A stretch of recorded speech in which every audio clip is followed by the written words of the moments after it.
Hello, and welcome to How to Be a Killer Queen. In this video, we're diving into the core strategy of queening, how to read the current game state and use it to inform your decisions. We'll also be breaking down the game into its 9 fundamental game states that you'll be finding yourself in during most matches. But before we get into that, let's start with the most important guiding principle behind all Killer Queen strategy. The guiding principle that motivates most strategic decisions in the game is the following idea. The main strategy of Killer Queen is to maximize the amount of time that you have a warrior advantage. The reasons are, having a warrior advantage allows you to push your objective faster and more easily. 2, having a warrior advantage allows you to more easily create 2v1 warrior fights in your favor, which in turn gives you an even greater warrior advantage. 3, your queen will be under less military pressure, making it easier for her to do her chores safely. 4, opponent's objective will be slower and harder to push. And 5, opponent's queen will be more vulnerable, both while they're flying around, but also in that they must rebuild warriors at gates, which make their queen come off the ceiling and become more predictable. Now, people may push back here and say, what if an opponent is one berry out or the snail is in the net? And doesn't this imply you should always be going full mill? So these are all valid points, and of course Killer Queen is more complicated than just this one statement. However, I think it's a good guiding light to understand the philosophy behind the ideas outlined in this video. So, armed with this idea, let's get into these complications. So quickly before we get into discussing the game states of Killer Queen, I wanted to talk about some terminology I'm going to be using in this video that is unique to this video. So first, whenever I say you, that's going to be referring to your team's queen. And whenever I say OP, that stands for opponent, and I'm going to be using that to refer to the enemy queen specifically. It's just easier to say OP than the enemy queen all the time. At a high level, Killer Queen can be broken down into 9 fundamental game states, and they are the following. Neutral. You're wiped. They're wiped. You're about to win on objective. They're about to win on objective. You're on last life. They're on last life. Famine. And the opening. Please note that these are not mutually exclusive, i.e. you can be locking them out, but you're on last life. Or you can be simultaneously winning on snail objective, but losing on berry objective. So in these cases, it's up to you to mix and match the strategies outlined in this video together. First up is neutral state. The definition of neutral is neither team is about to win on snail or berries, both teams have at least 2 warriors, and both queens have at least 1 egg. Now, during neutral, I'm going to recommend that you do the following, which I'll be calling chase, tag, oppose, or CTO for short. So, specifically, I'm going to recommend that you chase OP, tag the gates OP has just tagged, and oppose OP against any other chores that she's doing. The goal of this strategy is to have more gates than your opponent, as well as neutralize OP's impact on the game. So specifically, I'm recommending that while the game is in neutral state, your main priority should be to have more gates than your opponent. And the main way to evaluate the game during neutral state should be to ask yourself, do I have more gates than my opponent? If yes, then you're ahead, and if no, then you're behind. So, for example, if you have 2 warrior gates and a speed gate, then you're ahead. And if both queens are stationary in this position, then the evaluation should be that you're winning and you don't need to move. If you run away, then they'll start chasing you and you'll lose gate control. So why should you want to have more gates than OP during neutral? Well, the TLDR is that over the course of the game, both teams are going to lose warriors. Now, the team with gates can rebuild them faster and easier. Without the gates, forming warriors takes more time and effort and often leads to queen or warrior kills during that process. Or, you're losing objective pressure while trying to reform. Said another way, gates are an amplifier. It makes whatever you're doing easier and stronger, and whatever they're doing harder and weaker. So with that idea, let's get into the specifics. Gate control benefits. So 1. Each of their warriors is more expensive to form. Each warrior is an investment in time. both in the literal time it takes a warrior to get a berry and form in the gate, but also in the time being diverted from OP and her military to get this warrior back up.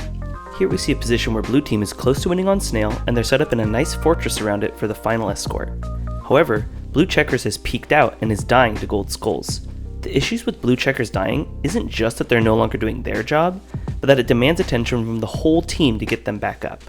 As we see here, blue skulls must assist in helping reform blue checkers, which means blue skulls isn't doing their job of defending the Snail anymore, which gold abs can then capitalize on.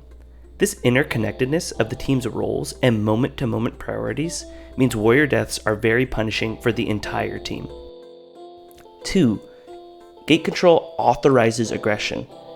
If your warriors know they can get back up immediately, they have the green light to go for high-risk, high-reward plays, that can have a really big impact on the game. Here we see blue checkers check OP's J. With 3 blue warriors and importantly all the warrior gates being blue, this type of play is justified. Once blue checkers respawns, it's easy for them to get right back up. When they do, they immediately go for a kill and get it. 3. Forms don't require team coordination. Without gate control, your team needs to work together to get forms. These can be challenging plays to make and require comms and a level head. Here we can see that gold is full mill, but Skulls is still able to get a form without any help at left gate because blue has all the gates. Here, we can see that even though gold is temporarily wiped, they're the ones with all the gates. This allows gold to reform 2 warriors immediately without much effort. A classic mistake on Daymap is warriors dying while attempting to lock out the other team. If you have all the gates, drones will be able to form on the opposite side of the map.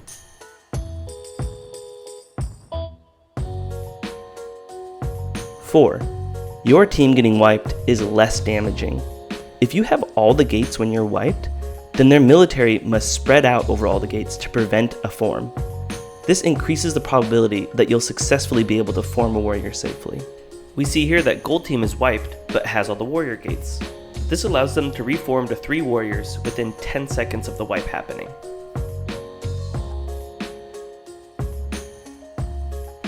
Again, even though blue has 2 warriors and gold is wiped, gold has all the gates. This allows drones to form at left and mid without any help, and also makes blue's mistakes much more punishing, eventually resulting in lethal queen pressure.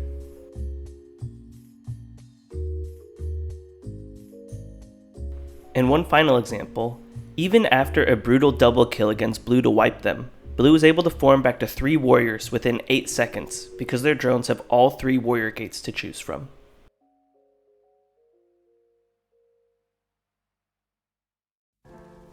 Five, their team getting wiped is more punishing. If you wipe them while having gate control, converting lockout into a tangible advantage is much more likely. Their forms are going to be more predictable, which raises your probability of preventing a form or getting a queen kill. At the start of this clip, gold is way ahead. They have 3 warriors, snail pressure, and just got a queen kill. However, gold manages to lose all their warriors, and blue queen has the warrior gates and is CTOing the queen. This gate control and opposition that blue queen is providing allows blue to lock out the gold team long enough to get 2 queen kills and get the snail all the way to their speed gate. While of course it's always going to be good for blue if they wipe the enemy team, the gate control locks in this advantage in a tangible way and allows the blue team to snowball it into more and more pressure. We see a similar thing happen again here. Gold is ahead on objective and temporarily has 3 warriors to blue's 1. However, don't neglect blue's trump in the position, which is that they have the majority of the gates and a queen who is CTOing. This means gold's advantage is on a knife's edge, and the moment any of the gold warriors die, it's going to be extremely hard for them to form again. We see this play out after gold team gets wiped, where even though gold queen has some true heroics and manages to get warrior forms, they're never able to fully stabilize due to blue being able to reform more easily and apply relentless pressure against gold. All of this is enabled by blue's gate control and a queen executing CTO. So why not having gate control is bad? Your warrior kills can be meaningless and possibly detrimental. If you kill one warrior, but they have all the gates, they can likely get back up immediately. This means that that kill didn't have an impact on the outcome of the game. And 2, if you kill a vanilla warrior, gate control allows them to potentially upgrade to speed warrior, which is actively worse for you than before. But you don't need to just take my word for it. This idea is actually backed up by the data as well. On September 30th, 2024, Abby from Baltimore pulled gate control data for tournament games from the past 90 days and produced 2 really interesting graphs. First, let's look at warrior gate control graph, which shows a team's win probability as a function of the percentage of warrior gate control they had. Now, I'm going to try and simplify this graph a bit by trying to consolidate all the maps just to one line instead. Okay, and with this, let's look at the 2 extremes here. The bottom left point is saying, if you have no gate control, then you have a less than 25% chance to win that game. On the other extreme, the graph shows that if you have 80% gate control, then you're over 75% likely to win the game. This trend appears to be linear, meaning for every percentage point of gate control you should expect a consistent increase in win probability. Moving now to the speed gate control graph, we can see a similar but less dramatic correlation. Again, looking at the left side of the graph, this is telling us that having no speed gates means you'll win only, somewhere around 30% of the time. While instead, having 80% speed gate control means you're winning somewhere around 63% of the time on average. So this trend doesn't, appear quite as linear or consistent across the maps. But this may be because more data is needed, or it could be that there are diminishing returns for speed gate control. It's kind of hard to tell with the data that we currently have. However, we can see that in general, having more speed gate control is still highly correlated with a team's win probability. Before moving on, I do want to add that gates don't win you games in and of themselves.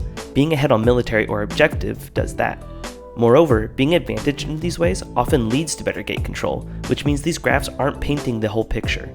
However, I believe it's all connected. If you control more gates, you likely have more warriors, which makes it easier to push your objective, which then helps you keep controlling gates, which means you should have more warriors, and so on. Basically, it's all a big feedback loop. So while having military and objective pressure plays a big role, the key takeaway is that gate control is strongly linked to winning, and queens should treat it as a high priority. Great, now I know why gate control is important, and that it's correlated with the probability that you win the game. We're finally ready to fully understand why, during neutral state, I recommend that you chase, tag, and oppose the enemy queen. So first, why chase and tag? This is one of the most important points I'm trying to make in this video series, which is that the queen who is chasing after the other queen has the gate control advantage. If you're chasing and tagging OP, then you're simply undoing all the gate tagging OP has done. This means you'll have gate control, which is the primary goal of neutral state. This is so strong that in my eyes, chasing and tagging is almost synonymous with gate control. To explain this idea better, let's look at the following scenario. Imagine each queen's job is to tag as many gates as possible, where the gates here are represented by these gray squares. First, let's have both gold and blue have the same strategy of first choosing a reasonable path through the gates and then tagging them. Think of this as the normal queen behavior in the game. A queen has something they want to do, like clearing the snail or pinching a warrior, and they happen to tag gates while on their way to do this. Let's see how this plays out.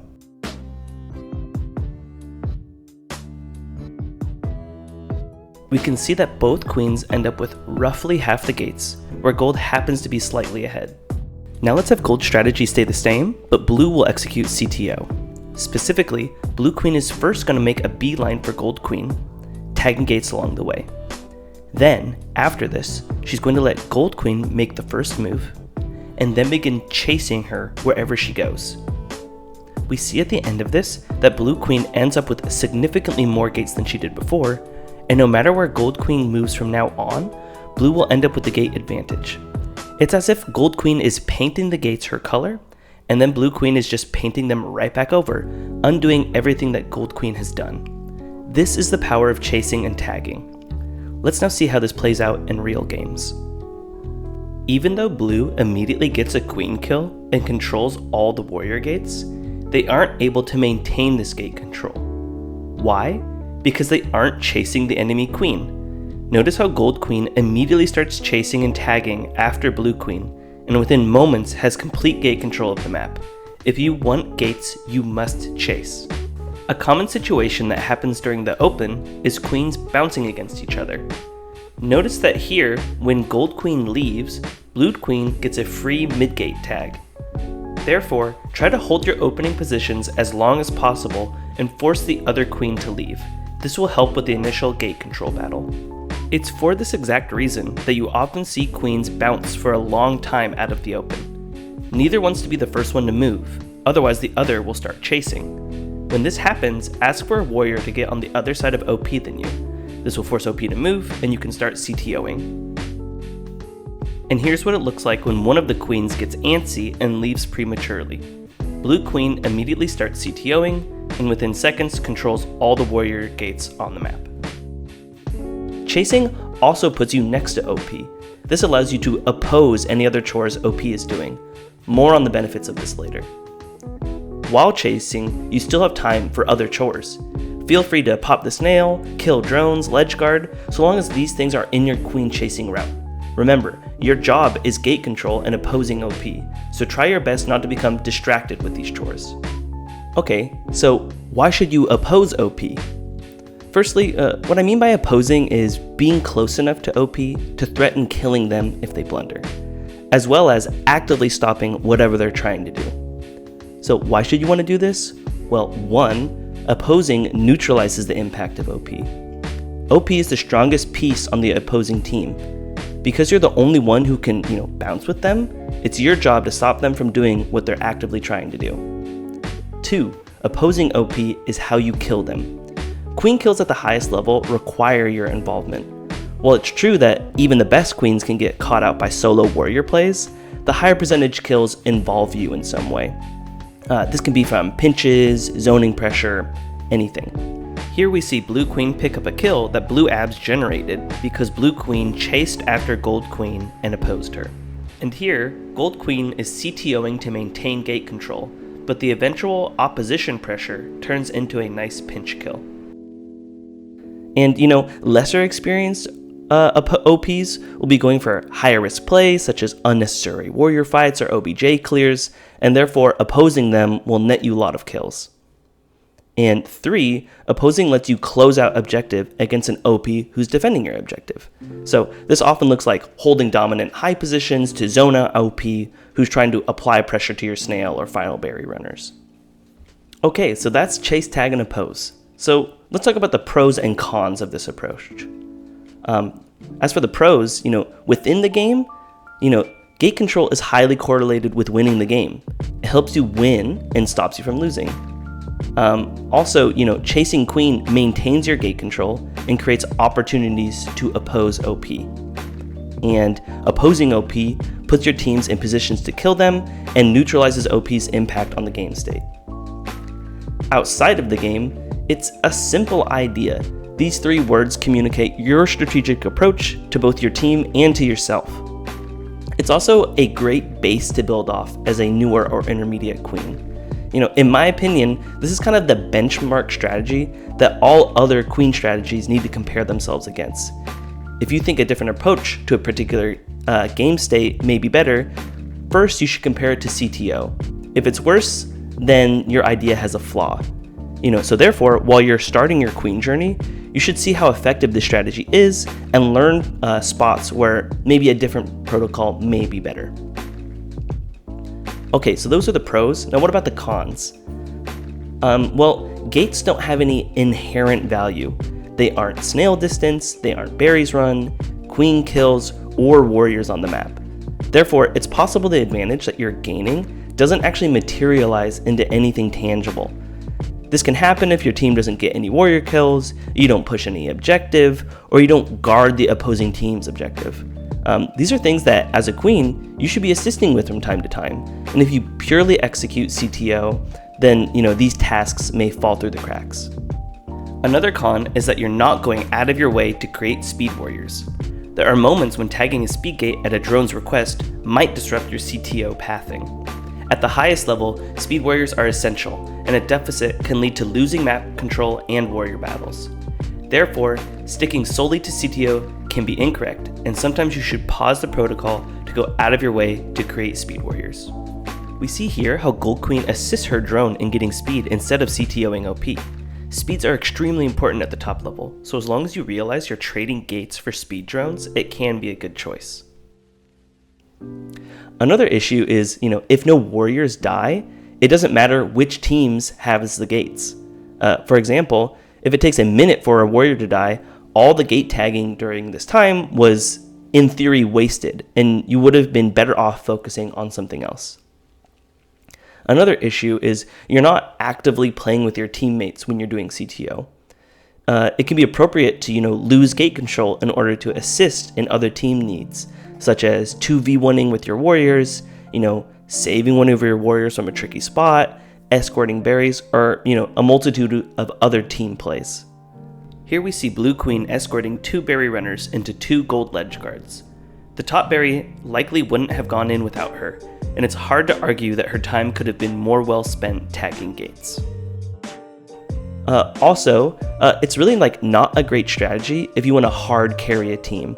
If your team dies a lot or it doesn't focus on OBJ, you can be doing everything right, but still lose with this strategy. Also, CTO is pretty heavily tech focused. Therefore, if your tech isn't quite good yet, warriors are going to, kill you when they check your movement. This can be kind of frustrating as a newer queen, though I think pushing yourself and putting yourself in these types of situations is a good way to improve. And then finally, at the end of the day, CTO is just not always the best choice, even in neutral state. If you always executed CTO, you'd be missing out on pinching warriors, berry faring, and just a lot more. Lastly, I've only talked about what you should be doing, but how about the rest of your team? So here are the team's goals. First is to get a warrior advantage. As mentioned before, this is the golden rule of KQ and the foundation of high-level strategy. So in order to get a warrior advantage, the team should work together to set up 2v1 situations against opposing military. So how to do this deserves its own video series, but the high-level idea is that one warrior will be the objective warrior and play low on the map, while the other warrior should be above them and try to create these 2v1 situations when opposing military go low against your OBJ warrior. Another thing that the team should be doing is when a warrior goes down, they should reform as a speed warrior.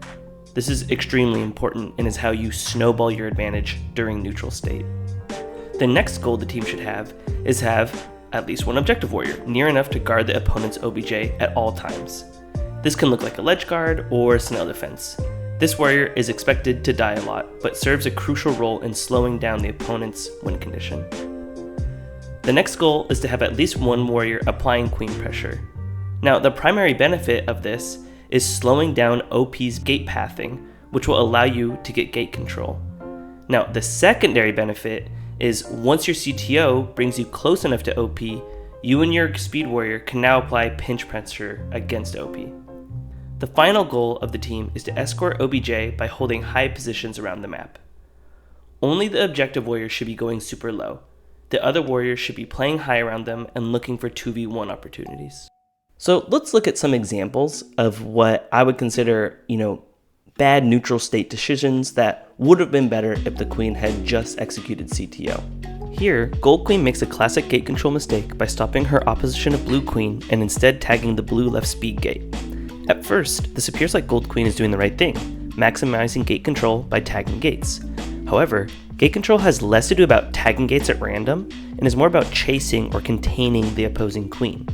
Otherwise, OP can just tag gates freely themselves. As we can see here, when Gold Queen leaves to tag left speed, Blue Queen just tags right speed and could have taken a nice position above mid gate, a much better position than if Gold Queen had just stayed still and opposed Blue Queen. This shows the importance of opposing to maintain gate control. In this clip, we can see that Gold has complete gate control as well as snail pressure. Gold Queen should continue to oppose Blue Queen, but instead gives up control of mid gate and decides to leave mid entirely. This allows Blue Queen to tag gates freely, which results in Blue controlling most of the gates. Gold Queen dies quickly out of the open here. When she respawns, she has the perfect opportunity to begin chasing Blue Queen and start clawing back gate control. However, she decides to tag left gate, the only warrior gate Blue Queen hasn't tagged yet. Because of this, she ends up with 1 gate to Blue's 3, and once her team is wiped, she's in a really tough spot. That's all for neutral. Let's move on to the next game state. They're wiped. The enemy team is wiped when they have no warriors. Want to pause here to make a distinction between being wiped and locked out. Being locked out is the same as being wiped, with the additional quality that the wiped team also has at most 1 warrior gate.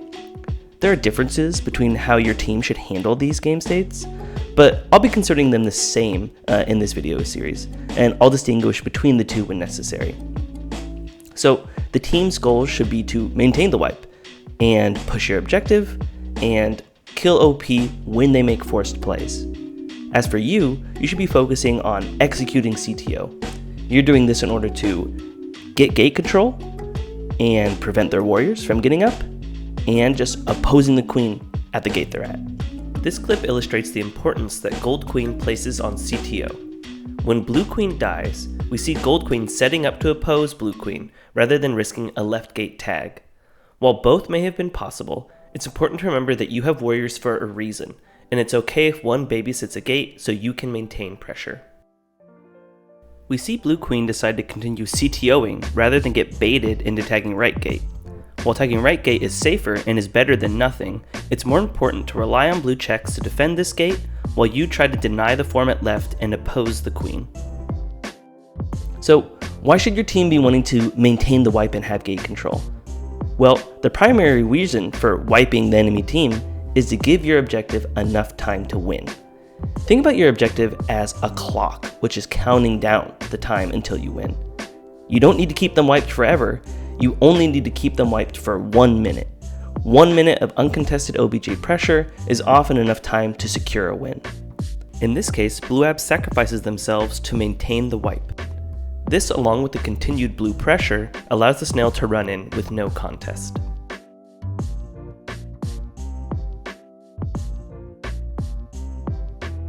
Notice how Gold Abs covers the gates after the enemy team is wiped and all the gates are the enemies. It's tempting to continue pushing Snail, but maintaining the wipe shuts the opposing team out of the game and lets the Snail win. The secondary reason for wiping the enemy team is increased probability of queen kills. If your team has gate control, then OP can only form warriors at the current gate they're out. This makes OP's movements more predictable and allows your team to swarm them, resulting in queen kills. Now, I often see military going for queen kills during a wipe. While the probability of a queen kill is certainly higher, just remember that you're slowly accruing value by maintaining the current game state from your OBJ pressure, right? And that you don't need a queen kill. In fact, if OP manages to get 1 or 2 warrior kills, then you lose most of your advantage. So going for queen kills is certainly important, and it should be done during a team wipe, but just like with other game states, you should only be going for queen kills if there's just a high probability that the kill is actually going to work. At the beginning of this clip, Blue has 2 eggs and more snail progress, while Gold Queen is on last life. The problem is that Blue only had 1 warrior, and once that warrior dies, the Gold team is able to convert the lockout into 3 consecutive queen kills. Remember, you're always just 1 team wipe away from winning the game or losing the game.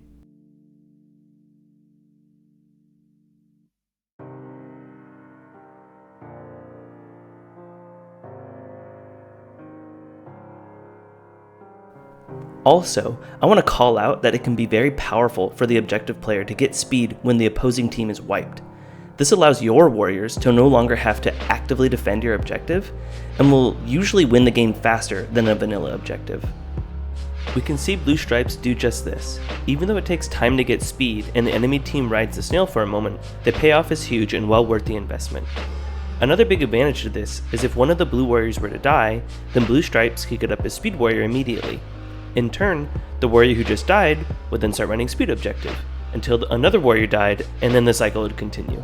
This constant cycling of speed warriors dying into running speed objective, who then eventually get up as speed warriors, is fundamental to top level play. Lastly, if their team is wiped and you only have 2 warriors, it's extremely strong to run 2/2 berries. This is faster than running the snail into the net, and the berries are permanent. We see blue checks die in gold hive while attempting to ledge guard. Because gold only has 1 warrior and blue is only 4 berries out, it's the perfect time for checks to temporarily run berries in order to cement blue's berry advantage. That said, the blue warriors need to play more conservatively while running 2/2, and checks needs to be ready to form if a blue warrior were to die. We see this happen again here, where gold abs dies while trying to kill the queen in the net tunnel. But this allows gold to snowball their advantage and run 2/2 berries.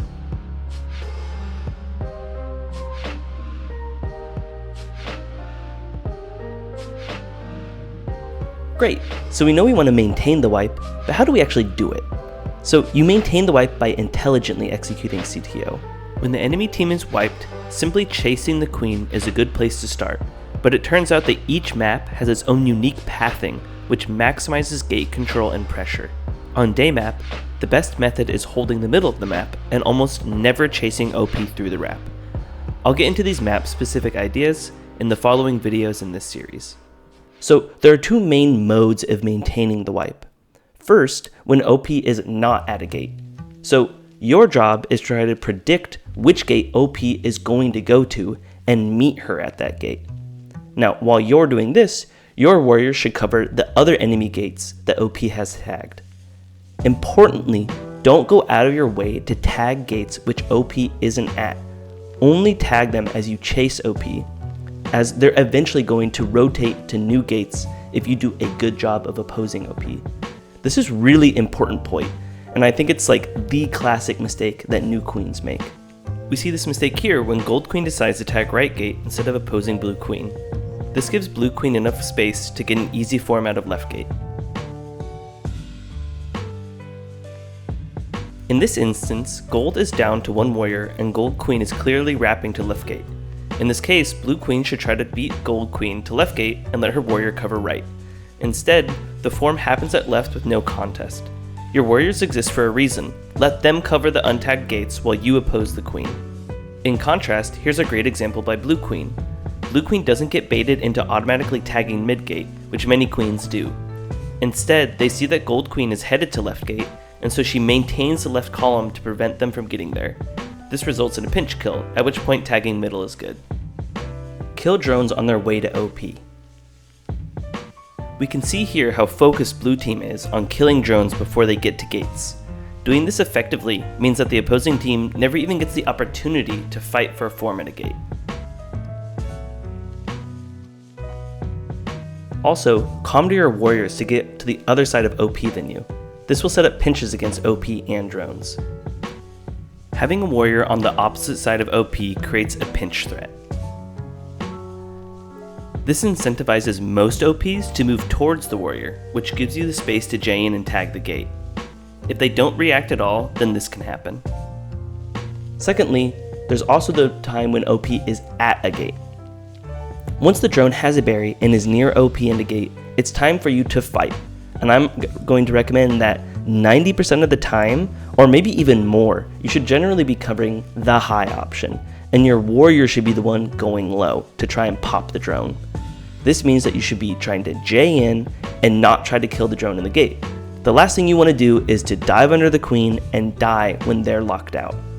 We can see in these 3 clips that it's very strong to J into the ledge when you're trying to deny warrior forms. This allows your team to play low on the gates and can result in easy queen kills. So the other percentage of the time, that's when you want to try and change things up.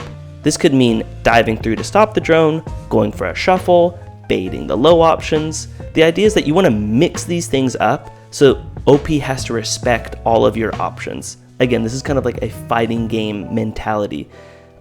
If you're always covering the high option, they know that you are predictable. So change things up, try and be a little bit tricky, but generally go for that high option. We can see in these clips some options you have for gate fighting. You can mantis,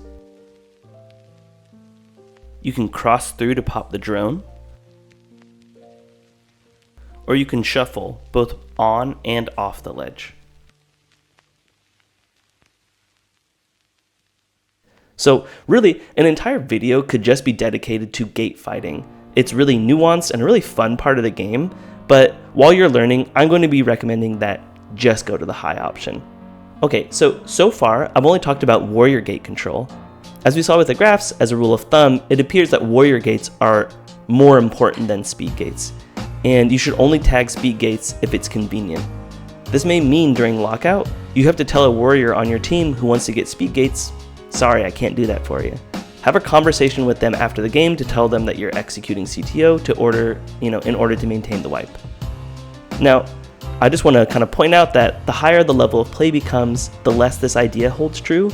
High level meta suggests that you should be mainly preventing speed warrior forms from getting up, and that vanilla warriors aren't as big of a concern.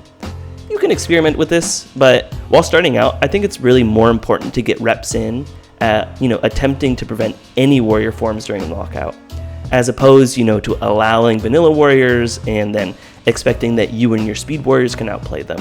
I think it's just more straightforward just to try to maintain the wipe. Okay, on to the next game state. You're wiped. You're wiped when you have no warriors. The team's goal during this time should be getting warriors, getting speed drones, trying to slow down their objective, and then trying to pull military attention away from you. This can be from running berries or snail, or drones looking for bumps to help you get kills. We see this happen here, where a surprise berry flood on day map makes gold team panic and dedicate 2 warriors to ledge guard. This allows blue team to almost get a form out of right gate.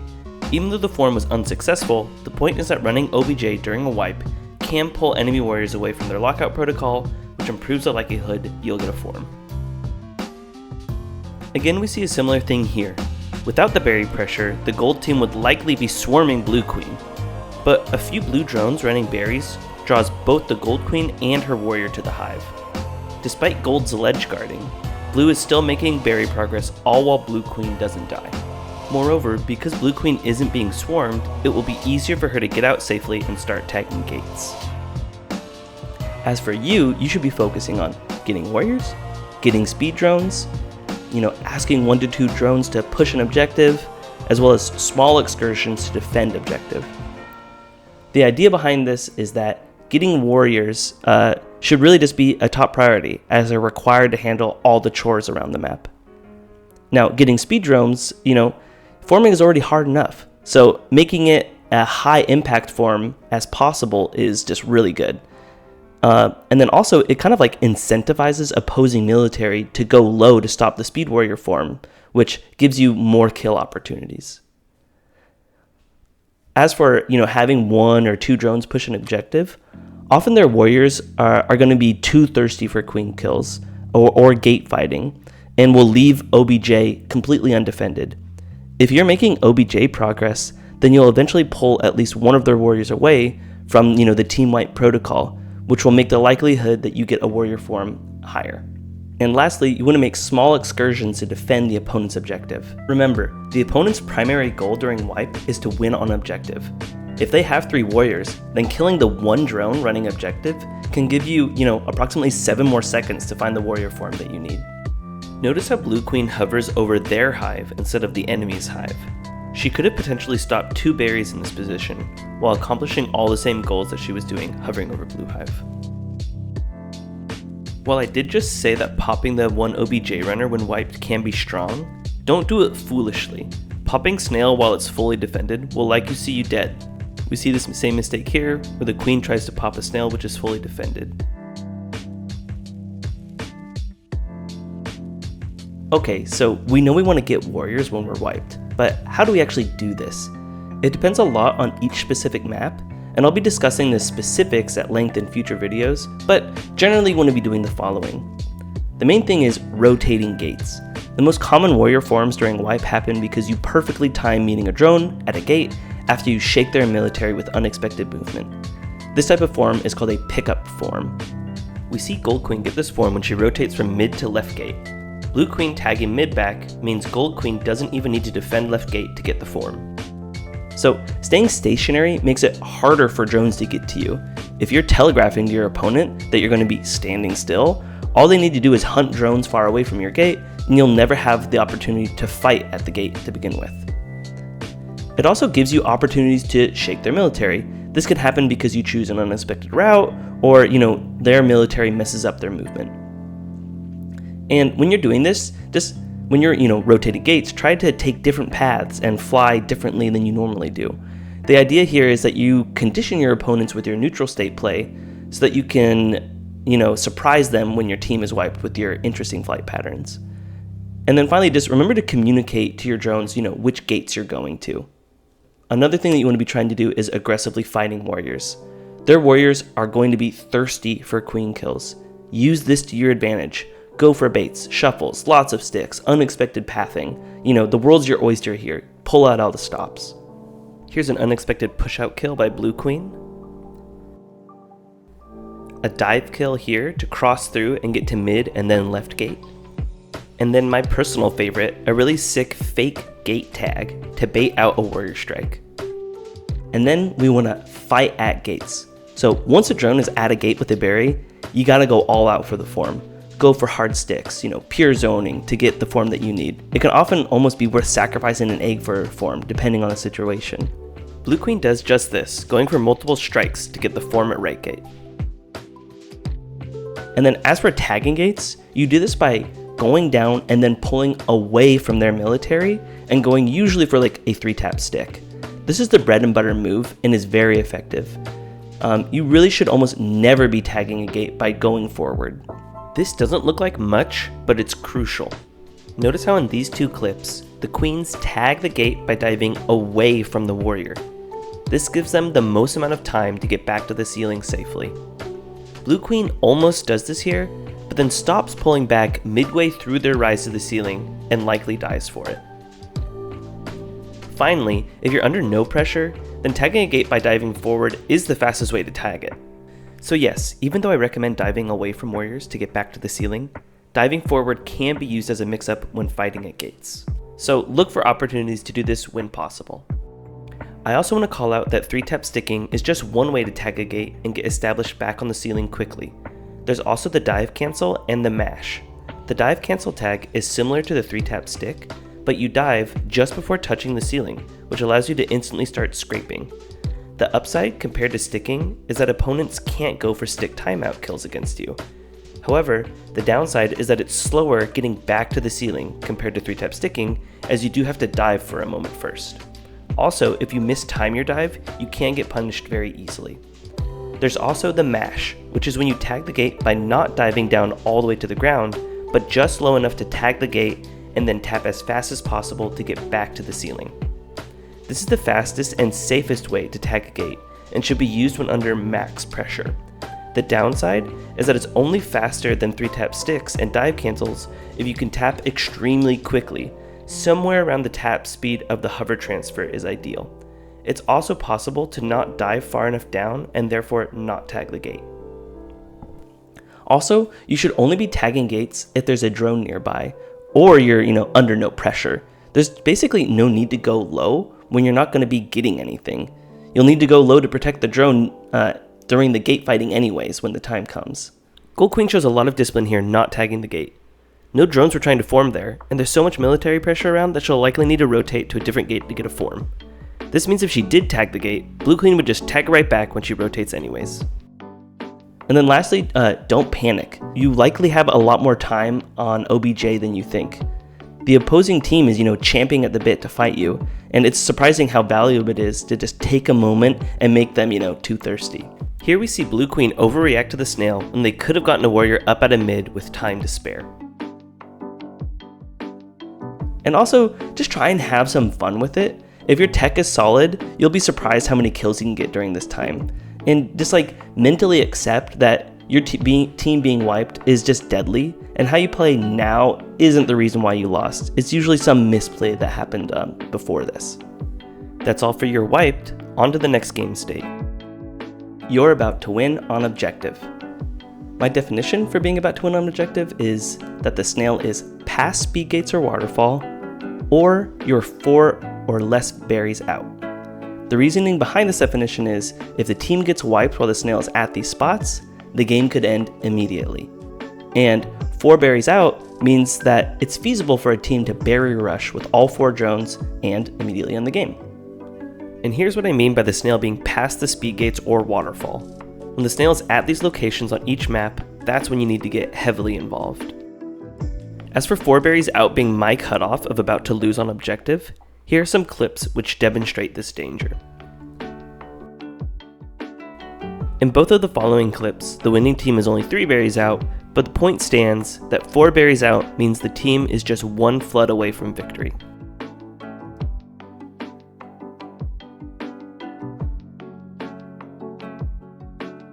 So the team's goals during this time should be to continue to push your objective, force their warriors into bad spots and go for kills, and then ensure opponent's objective doesn't progress for free. Your focus should be CTO, gate control, escort OBJ pressure, and let the win come to you, i.e., don't die. So the reasoning for CTO is gate control is still important. Their military must defend your objective. This means you should have free movement across the map. Moreover, OP should be, too busy to chase you. Therefore, you should easily get gate control, which makes every warrior death for them that much more punishing. It's easy to lose focus on gate control in this time and instead go for, snail or berry sickness. But you're in the lead, right? So you're the one with the time to get gate control. No need to go all in, let your advantage snowball. This is a longer clip, but I'm going to let it play out because it's important. We can see that Gold has a massive snail advantage, with 3 warriors to Blue's 1. However, Gold Queen decides to fortress prematurely and gives up all of her gate control. This means if any of her warriors die during snail closeout, then they're much harder to get back up. This is exactly what happens when all of her team gets wiped, which turns all of the OBJ pressure the team had into nothing. While going all in to close out snail has its moments, it's often much stronger to let your advantage snowball and just keep tagging gates. You want to continue opposing OP when you're about to win on objective because their queen needs to get involved in the defense. So you're the only piece who can oppose the OP in static positions, which means it's your job to zone them away from your objective. That said, how many lives you have should dictate how aggressively you're opposing OP around your objective. As we see in this clip, Blue Queen is correctly very cautious with how she opposes OP. She's still involved in the closeout and takes good positions around the snail, but she's not going for risky Js or too many bumps. Next, you want to escort OBJ pressure. This could mean clearing ledge guards or zoning high leverage positions around the snail. You're almost always required to be involved to close out a game on OBJ. And in slight contrast to the CTO point above, you have to learn when it's time to get involved with OBJ during the final push. Here's a great no fear berry escort on Last Life by Blue Queen to secure the berry victory. We can see Blue Queen hold dominant positions around the snail to threaten Gold Queen. She's on Last Life, and so relies on her warriors for the final closeout. Still, she holds the best position she can to threaten Gold Queen if she blunders. And then lastly, you just don't want to die. As you become more and more ahead, your tolerance for risk should be going lower and lower. The opposing team is the one that needs to go for higher risk plays in order to change the balance of the game, not you. Take high positions and kill them when they're forced to go low. It often gets to the point that the only way for your team to lose is by killing you, right? Therefore, don't go for high-risk OBJ escorts, needless warrior kills, or flashy plays. Just let the win come to you. Gold team is about to win on snail, but a surprise bump turns into a kill during a needless Gold Queen snail clear.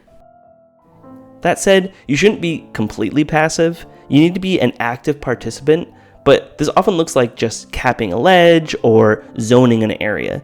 It doesn't need to be necessarily bouncing their queen, and it shouldn't be, hovering in the corner away from all the action. And then lastly, it's exciting to get the final queen kill, but going to Last Life is stressful when you're ahead on OBJ. The worst feel-bads in the entire game when you're queening come from dying the 3rd time right when you're about to win on objective. It's often a reason why people don't play queen because of these feel-bad moments.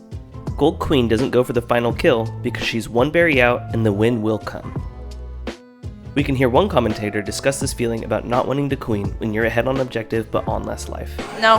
You don't want to die when you almost have it in the net, right? It's the worst feeling as a queen. That's why I hate queening. That's all for You're About to Win on Objective. On to the next game state. They're about to win on objective. The definition is similar. Their snail is past speed gates or waterfall, or their 4 or less berries out. So the team's goals should be to fend objective, as well as continue to push your objective. While your focus should be on preventing further objective progress by actively defending snail or ledge guarding.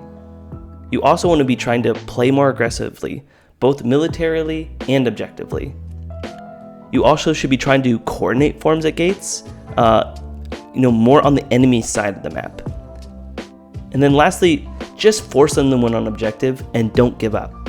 So let's talk about some of the reasoning for this. So we want to prevent further objective progress by actively defending snail or ledge guarding. So while we would like to continue CTO and getting gate control, the situation is just too dire, and we need to be actively involved in objective defense. Giving your team enough time to have your own objective become strong is key. Both queens here are desperately attempting to stop the final berries from getting in. Gold queen makes the correct decision to stay at blue hive, as blue team is 1 berry ahead of them. This gives her berry runners enough time to sneak in the final berries.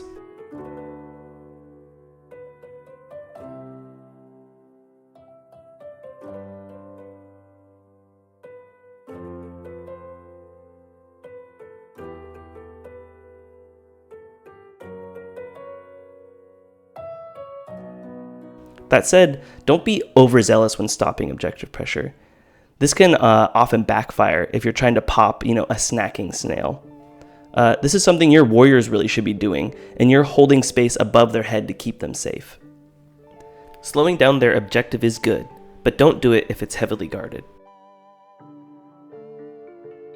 And also just don't defend alone. Ask, 1 or 2 warriors to be defending, probably at all times.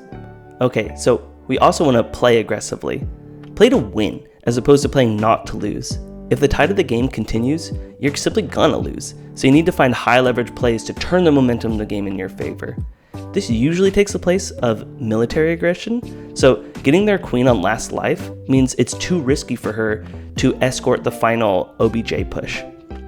And killing warriors can lead to team wipe, so high risk plays are sometimes the only way to get these kills. But it's not just military aggression, it's also objective aggression. When you have 3 warriors, you must continue to push your objective with the 3rd warrior. As I said before, the only way to claw back is to actively try to win. So running berries into an empty hive when the opponent's snail is in the net, it's a viable strategy. It diverts attention away from their objective and can, confuse the opponent. It can also lead to a famine, which can turn the tide of a game. And just, 1 warrior and 1 snail rider is technically all you need to make progress on the snail. Any pressure is good pressure. Okay, we also want to tag gates near the enemy side of the map. So there's no time for CTO anymore, as you can't leave objective defense for very long. This means OP should have full gate control. Therefore, most forms will be coordinated pickup forms and should be at gates near your opponent's objective. Make sure to communicate to your team when you're going to be leaving to tag these gates. After some true heroics around the snail, Gold Queen immediately rotates to left gate to get the form. When the snail is this bad, the plan is to constantly rotate from the snail and then back to this gate whenever you have a free moment and a drone coordinating with you. A small caveat is that if you get multiple kills very quickly, or you manage, to pull back the snail to a more reasonable location, in these cases, it can be actually smart to tag gates further away, with the idea being that this is going to draw their queen away from, their final push, and will allow, your objective and their objective to just work more in your favor. We see Blue Queen execute this idea mentioned before, where they perfectly coordinate with their drone to get the pickup form at right gate. Blue Queen then immediately goes back to defending the snail. Then, when she has a spare moment, she goes and tags mid gate. This is important because it forces Gold Queen to tag mid, which means, she's no longer defending the snail. That makes it easier for Blue to pull it back out of the net. And then finally, just force them to win on objective and don't give up. Balancing the above point, force your opponent to actually win on the game. It can be harder to get the last berry or snail than you might think. While aggressive queen plays are definitely good and what I recommend, don't be, dumb and go for meaningless sticks into the queen or like secret dust tech with only one warrior. All games are winnable, no matter how bad they look. Queen is usually the piece that can make the unbelievable comebacks happen, so don't check out of a game too quickly. As gold queen, it's very easy to get tilted when your team is wiped, their snail is almost in the net, and you just died. But don't give up. You just need one interaction to break your way to get back into a game or win it outright. That's all for They're About to Win on Objective. On to the next game state. The next two game states we'll be discussing are You're on Last Life and They're on Last Life. But in order to talk about them, we need to put the effect of queen lives in context. So let's talk about what having 2 eggs is like. So Killer Queen is a snowbally game. Once you're in an advantageous state, that advantage tends to grow in your favor. For example, snail leads cause their warriors to be in more vulnerable positions. Warrior number advantage means 2v1 fights continue to happen more for you. Lockout pressure converts to more queen kills and objective wins. Map controls allows your warrior reforms to happen with speed if they die. Therefore, when I have 2 eggs, I want to get that snowball rolling, which means going for gate control, opposing the queen, and getting military kills when I can find them. It's this snowbally nature of the game, which is why I think the idea that queen is a support role is actively bad advice. Gold team has the enemy team wiped, and gold queen still has both of her eggs. This is the perfect opportunity to maintain the wipe and go for a drone punish, which she does.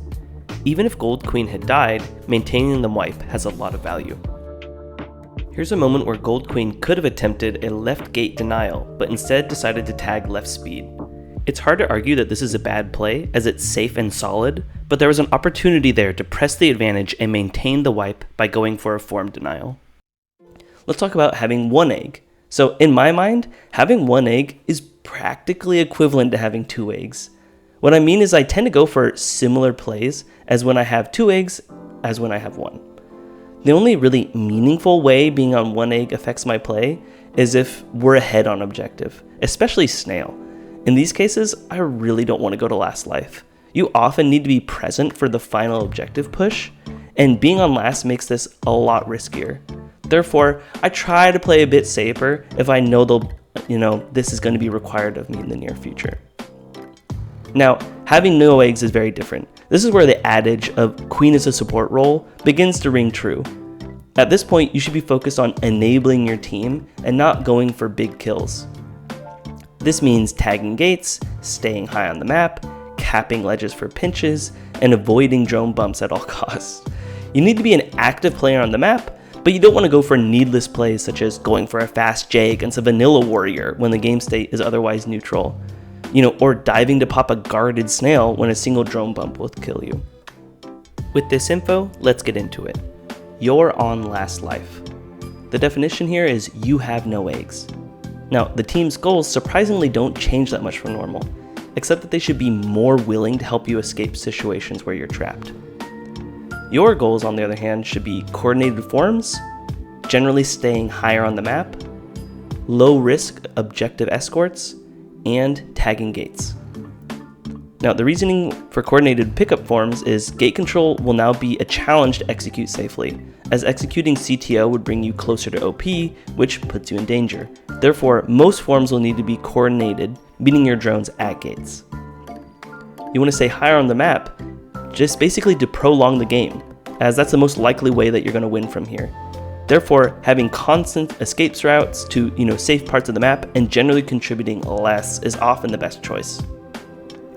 Low-risk objective escorts are also important, because while on last life, you can still be a valuable escort. Simply patrolling the ledge above your hive can provide the cover needed for an OBJ win. Don't go for kills unless they're high value, i.e. it would wipe them, it's a queen pinch, etc. And then still, when possible, you want to tag gates. It's best to tag them while staying away from OP and her military.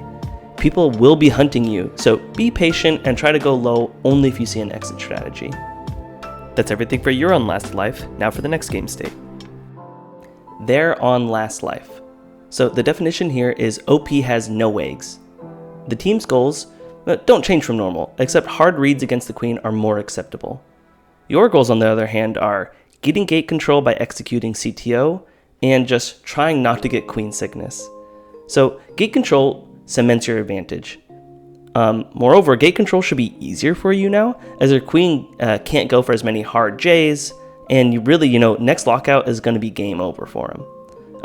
Setting up plays for your team to get the last queen kill is also really strong, so continue to oppose. Also, just don't get queen sickness. It's very common for teams to want to force the final queen kill. So recognize that them being on last life has inherent advantages. They can't participate in the final OBJ pushes or go for risky tech. This means that your objective pressure should have an inherent edge, and their queen should be less effective on the map. Keep pushing your objective, OP will be forced to go low eventually, and that's when you kill her. That's enough about queen lives, on to the next game state. Famine.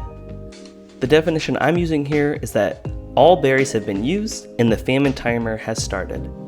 I'm going with this definition because I don't want to discuss true famine in this section. In case you've never seen it before, this is what famine looks like. The last berry gets used and a 90-second timer starts. After it expires, all the berry piles will fill back up with 6 berries each. And in case you've never seen true famine, this is when a berry gets kicked into an inaccessible location. The most common place is in the berry tunnel between the night hives. Even if a drone stands next to the tunnel, they won't be able to pick up the berry, and therefore the famine timer will never start.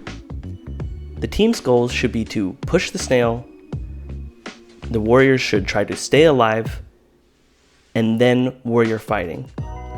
Finally, drones should avoid clumping. OP will be diving down to clear snail and pop drones, so limiting this to 1 kill per dive will keep your snail moving and give drones opportunities for bumps. Your goals during this time should be to exit famine with more warriors, exit famine with more snail progress, be hyper aware of drone bumps, continue to chase and tag the gates, and discuss post-famine famine strategy with your team. Now, we want to try and exit famine with more warriors, because when the famine ends, you should be able to maintain the warrior advantage, as well as more easily close out the snail or defend objective effectively. Therefore, you should be trying to make active 2v1 plays during famine. And we want to exit with more snail progress. So it takes around 86 seconds for the snail to run from one basket to the other by a vanilla drone. And well, famine lasts for 90 seconds, so it's possible to pull the snail from the opposing net and win the famine timer, or during the famine timer. Therefore, even if OP is 1 berry out, getting warrior advantage in order to push snail should be the goal. Moreover, if you have enough snail progress, even if you lose all your warriors, you don't need to make plays during famine, and can just wait until famine's over in order to try and fight the snail and have warriors while you're doing it, which is a lot better than doing it during famine. Also, you want to continue to be aware of drone bumps. All 4 drones are thinking about bumping you during famine, even the one who's on the snail. So don't go for high risk areas and just try and be vigilant. 50 seconds into a famine and Blue Queen forgets to watch her back for just 1 moment, but that's all that's needed for the final bump kill. Now we want to chase and tag because gate control is still worthwhile even during famine. The timer is going to end, and if your team is successfully killing warriors during famine, you can lock out OP right after famine ends. That said, gate control isn't as important at the beginning of famine, and should only become a primary focus when the timer is around 30 seconds. The problem is drones will still be trying to bump you during famine, so tagging gates is still risky. We see Gold Queen continue to chase and tag here to maintain the gate control she fought hard for pre-famine. And then finally, just do your best to try and discuss post-famine famine strategy. During famine, it's a good idea to try and take a breather and talk with your team about what should happen once famine is over. So here's some important topics that you can choose to talk about. If you have no warriors and they're about to win on berries, maybe tell one of your players to drone ledge. In case you haven't seen drone ledging before, It's what we see Blue Skulls doing here, where they actively bump away berry runners. If neither team is about to win on objective and you still have a warrior, tell one of them to, guard the speed gates. Decide if you're going to, berry flood as soon as Famine's over, or maybe get a vanilla or even a speed drone. And also just try and communicate which gate that you're planning to defend and tag. Now, it's also possible that you or OP is only 4 berries out. Therefore, the game could end in the first few seconds of Famine expiring. So if there are 4 or less berries out, you want to ledge guard pretty aggressively, putting yourself between the drones and the hive. In this case, both teams are about to win on objective, which means both queens correctly start ledge guarding immediately. We even see blue checkers drone ledge to stop the first berry wave from coming in. And if you are 4 or less berries out, have your drones basically standing on berry piles and immediately dart to the hive. OP will try to kill your drones, so aggressively defend them. We see blue abs do this here, waiting on top of the berry pile for them to respawn, and then running the final berry to victory. That's everything for Famine. Now for the final game state. The opening. So my definition of the opening is it's the duration of time at the very start of the game before either team has 2 warrior forms. This definition is used because once a team has 2 warriors, then either both teams do, and by definition, the game state is in neutral, or the other team has less than 2 warriors, and by definition, they're wiped or very nearly wiped. So the team's goals should be to get at least 2 warrior forms, ideally one of them being speed. You also want to try and stop opposing warrior forms, and then really try to not die as a drone. Your goals during this time should be to get warrior forms and prevent their warrior forms. Okay, so the reasoning. We get warrior forms by defending gates. And as a newer queen, I'm going to recommend that you should really be focusing on getting your warriors formed rather than stopping their forms. You'll have more real games this way, and your team won't get frustrated at you for not getting them up. However, it is my opinion that optimal opener play is focusing your attention on stopping their warrior forms. So feel free to try both approaches out. That said, we still want to prevent warrior forms. It's possible to conceptualize this opening as a mix of your team and their team both simultaneously being wiped at the same time. Therefore, just like normal, trying to maintain the wipe is still highly valuable. Your drones can still participate with well-timed drone bumps, or by forming at mid-gate and early far gate pressure. Here we can see blue abs form at mid-gate and then immediately pressure the far gate forms. Not only do they stop the speed warrior from getting up, they even get the vanilla warrior kill in the process, which leads to a team wipe.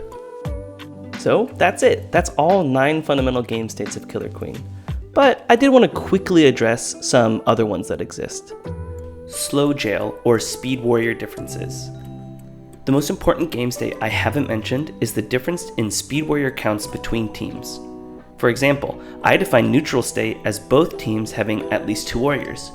But if one team has 3 vanilla warriors and the other team has 3 speeds, the game becomes extremely unstable, often leading to team wipes. Speed warriors dominate at the top level, which influences strategies where preventing speed forms is prioritized over other chores. The focus shifts to creating speed warriors and preventing opponents from doing the same. While a lot more could be said about how to play when you're at a speed warrior advantage or deficit, I'd boil it down to the following. If you have 0 or 1 warrior, try to get any warrior up that you can. If you have 2 warriors, then try to get the 3rd up as speed. From then on, whenever a warrior dies, so long as you have 2 warriors, try to get them to reform with speed. Blue skulls can easily make their way to mid-gate and get a quick form, but instead prioritizes speed because blue team isn't under much pressure and they already have 2 warriors up. You can be up or down on warriors, and really these exist as kind of like a gradient between neutral state and being wiped. So try to mix and match these 2 game states together to kind of understand how you should behave during this time. Then there's Soft Famine. This is exclusive to Dusk Map and happens when all berry piles have been exhausted except the top 2. This game state really requires its own video, and I wouldn't really worry about it for now as it's challenging to stay alive long enough on Dusk for this game state to occur. Once you experience it for the first time, Feel free to ask your resident best queen how to handle this game state. We can see this game state here, where the only berries left on the map are in the top middle 2 piles. In this case, there's only 1 berry left, and it's being protected by 2 gold warriors. We can see the unique property of this game state, in that it's literally impossible for drones to jump to these berries if warriors are guarding them and the queen isn't escorting. There's also the opposing team going full mill. This is kind of a complicated game state to analyze. They can no longer win on objective, so the highest priority should be your own life. Have your drones run berries until one of their warriors flies into you. Then follow the normal, you're wiped game state protocols if you have no warriors. Here, Gold Queen just died and Blue is full mill with all the gates. Gold decides to try and get a form and fight, but ends up dying immediately. In this case, Gold Queen should hover in a corner, have drones run berry and snail, and wait for one of the blue warriors to run into her. Then there's like a fortress. Sometimes the enemy team can place their military on 4 corners of an imaginary box to help push a snail, with the idea being that, any opposing military that goes into this box will be collapsed on. The most common example is on Daymap in a configuration like this. Blue has formed a box around their snail, which threatens to kill any gold warrior that goes inside the box. The first approach I'll mention is that Gold can send a warrior, such as Gold Stripes, into the fortress. If Blue doesn't respond, then this threatens a pinch kill on Blue skulls. Therefore, Blue Queen will normally push towards Gold Stripes to pinch them instead. But by doing this, Blue Queen has now given up space and allows Gold Queen to enter, and the fortress has collapsed. Going back to the original fortress configuration, another approach Gold can take is have Gold Queen switch sides. If Blue doesn't respond, then Gold Queen gets to enter and the fortress is broken again. And if Blue Queen tries to mirror Gold Queen, then the warriors can enter the ledge and the fortress can easily break from here. We can see some of these ideas play out here. Blue sets up their fortress and it looks very strong at first. Gold Queen J's a few times, but the fortress holds and no gold pieces are able to enter. This is a temporarily effective strategy which is allowing Blue Team to push their snail. Now let's skip ahead a little bit here. However, as soon as Gold Queen dives and enters the fortress, Blue Team scrambles, a warrior dies, and the fortress breaks. And there's a million more. There are even more game states, like Exodia, True Famine, the first 10 seconds after Famine ends, holding the last berry before Famine, Barricade. You could just go on and on. So as you play the game more and more, you'll begin to recognize and react to these game states. If you have any questions, simply reach out to, your scene's top queen or get involved in the Killer Queen Discord. Congratulations, you now have the tools to parse what the current game state is, as well as have a general strategy of what to do, which is shared across all maps. That concludes part 1 of this series. In part 2, we'll be doing a deep dive on Daymap. See you then!